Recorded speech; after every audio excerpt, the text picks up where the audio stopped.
Okay, welcome back to the channel. Um the last video I made was like 13, 14 days ago. That's 2 weeks ago.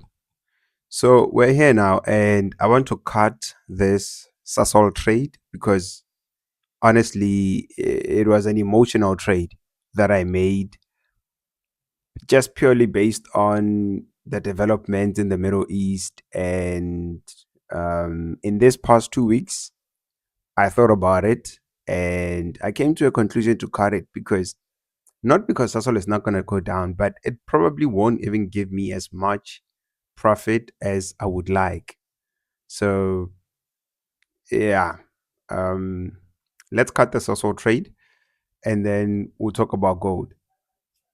Another reason I want to cut the Sasol trade, it's two lots, right? So we have to buy two lots because now we sold two lots. Now we have to buy Sasol two lots so that it takes us out of the trade.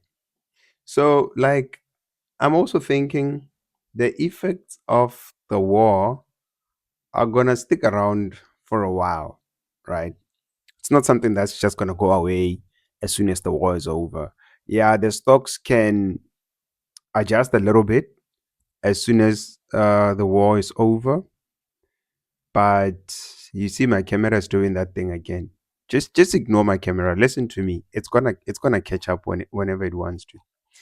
Um, Stocks can adjust a little bit, but I feel like the pressures in terms of oil prices are going to remain with us for a while, and it's gonna be up and down for stocks until such a time where the global economy is back, um, like we know it, right? But it never really goes back to what we know.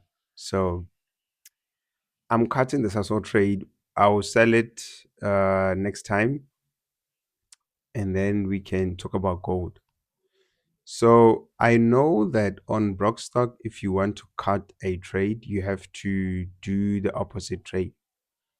So right now we sold Sasol. So in order for us to cut the trade, we have to buy Sasol, and then we'll be out. I don't know why my PC is so slow today. I think it's the rain Wi-Fi. So you see, two lots at the value of 429. That's what's available. Market order, two lots. The commission total 426. Buy two lots.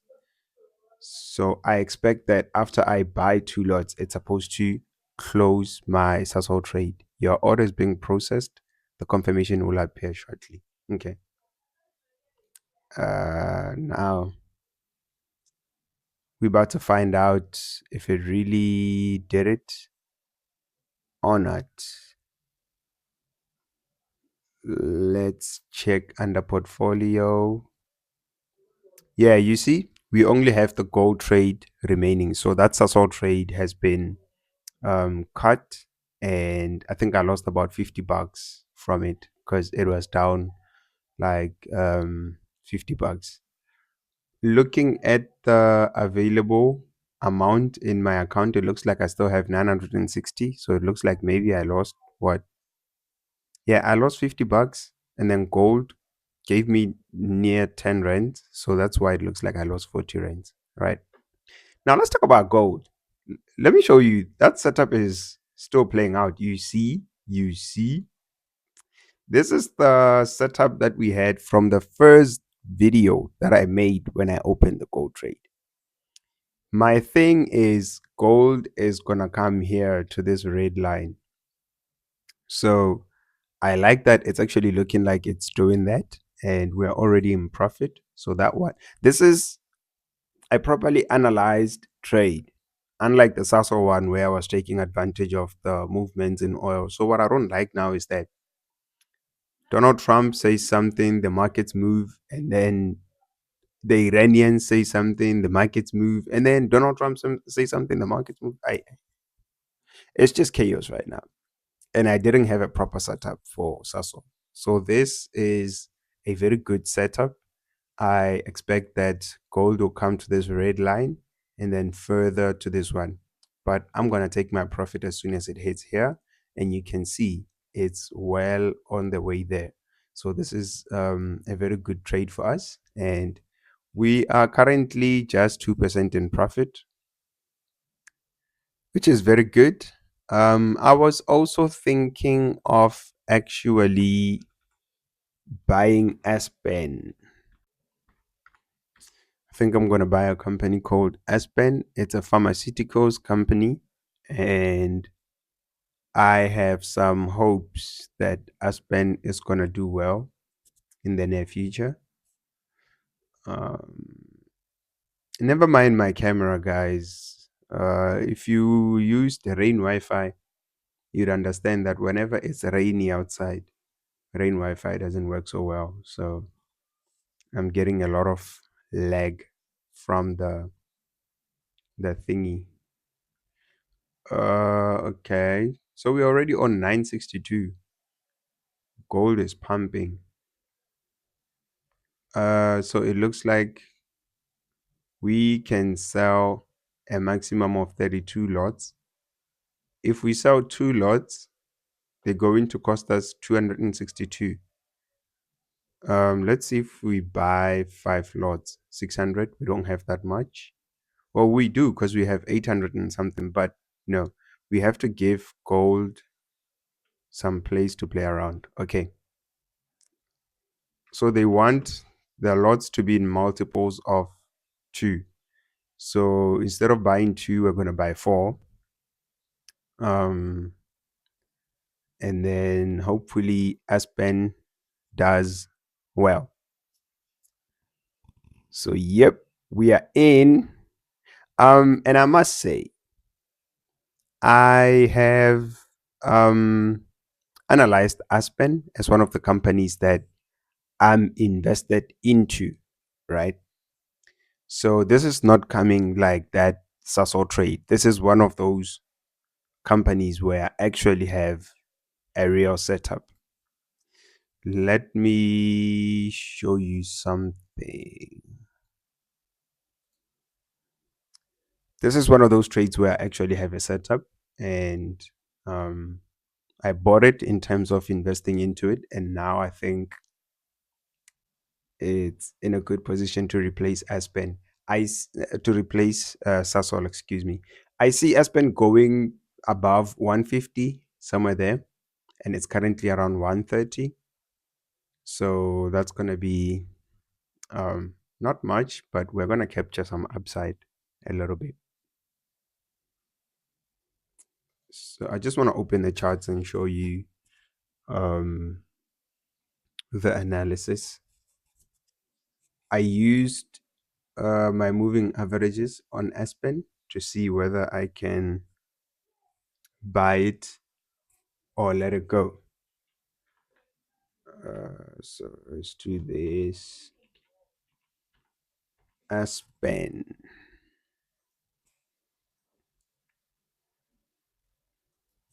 Why is it acting like this? Like these things, they'll wait for you to be during the people, and then they want to show you who they are. Aspen. I just want to quickly show you my rationale around Aspen, the logic behind it. So you see, it has crossed my moving average to the top, and this moving average is acting as an immediate support for this uptrend, right? So usually what I've noticed is when the chart comes back to support on my moving average, it goes back up to create a higher high. And going up to create a higher high, you see 150 is just not so far from where the previous high is. Especially if it's the first time touching this line since the line crossed to the top. So this is a very powerful sign that the uptrend is strong. And why is this happening? And I'm so stubborn. I want to upload this video with all its flaws and mistakes on it. I'm gonna upload it. I'm not very good with pretending. I'm a real guy. I'm a real eager. I'm not gonna start and strive for perfection. Hey, nobody's perfect. There's no perfect thing in the world, right? So I'm gonna upload this video just the way that it is, with my lagging camera, with the charts that keep disappearing, so I can capture some 15%, bro. I mean, 15% is what? I think we put about 500, right? On Aspen. 75 rands. Crazy. So we're gonna need Aspen to go higher than 150 for us to make some good money, because 75 rands, bro. What the hell? But it's not like Aspen is gonna fly to 150 and then it's gonna crash. This could be a start of a very big Aspen move. You see, we also have this downtrend that we can mark here, like so. So yeah, safe to say Aspen can actually pass the 150 range and go higher. I've already said excuse me for my slow Wi-Fi, guys, right? I knew that something was wrong because I have this line on my other chart and it wasn't looking like that. Okay, this one was coming here. All right, this one is played out because we had a breakout here, came back to retest the breakout, but we never created a higher high.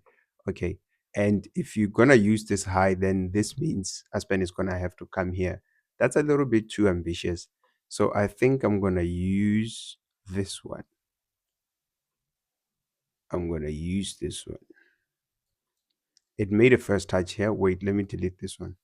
It made a first touch here, made a second touch here, made a third touch here. So now it's looking like it's on this uptrend because the daily moving average has crossed to the top. So we can expect that we're going to touch somewhere around 200 rands, right?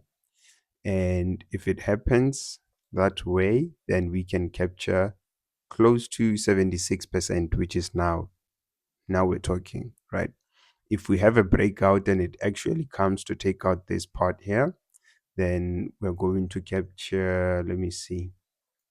If it comes to take out this part, we're going to capture 152%, and it's very much possible. Let me put this line and show you why I say so. Because that daily uptrend is actually going to pull the blue line from the weekly time frame to the top. So you see our target is here, around 329 rands per share for Aspen, and it's not too much to ask for. First, we're going to have to make a breakout. So the first time I revisit Aspen would be somewhere around here to see if I'm going to be selling or not. And then I'm going to read a lot of company announcements, check their results and stuff, and figure out whether the company is positioned to continue with this trend, right? So what I know for sure right now is that 150 is within reach. We're going to do this 150 before June. I'll show you the trade the whole time. Before June, we're going to do this 150. And then I can't say when are we going to do this one, but maybe towards December or so, we'll see. I can't reliably say. And then if we do have a breakout, then we're going to come here. So we're going to capture 100%, 153%, which means we're going to double our money and get half on top, which is not too bad if you think about it. So yeah, there we go. We have two trades now. It's Aspen, it's gold. We are done. We cut Sasol. So yeah, it hasn't really been a fun video to make this one because it's rainy outside. Look at my camera.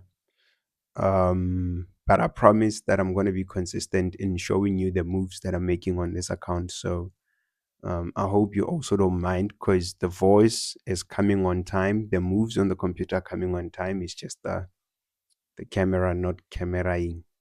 So yeah, like, share, subscribe. It's a road to 1,000 subscribers. That's where you really start counting your YouTube subscribers. So like, share. If you're watching this and you haven't subscribed, it costs you nothing. Just subscribe to our page. Um, comment, all that business, man. I'll see you again in the next one. Sharp, sharp.